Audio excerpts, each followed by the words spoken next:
lowest, greatest, highest, I will come to thee.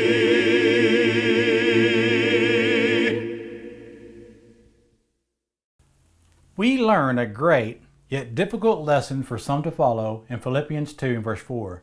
Let each of you look out not only for his own interest, but also for the interest of others. Let this mind be in you, which was also in Christ Jesus, who being in the form of God, did not consider it robbery to be equal with God, but made himself of no reputation, taking the form of a bondservant, and coming in the likeness of men.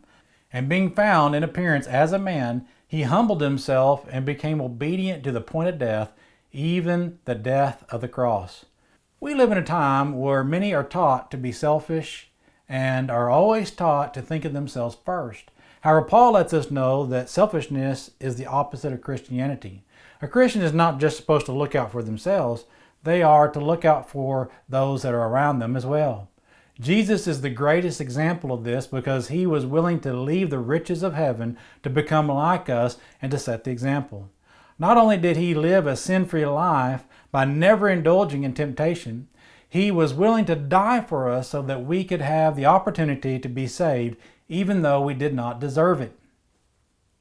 We can follow his example in our lives and do what we can to help others out as well.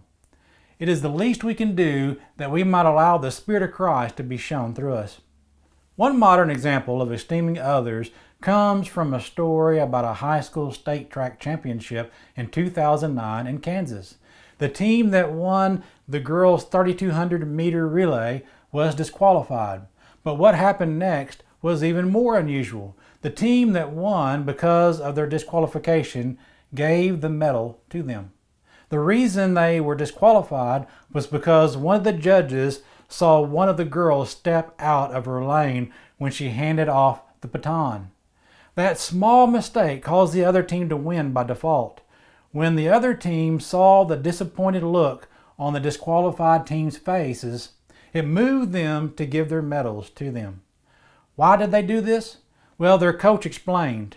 Our theme for the year was to run not for our glory, but for God's glory.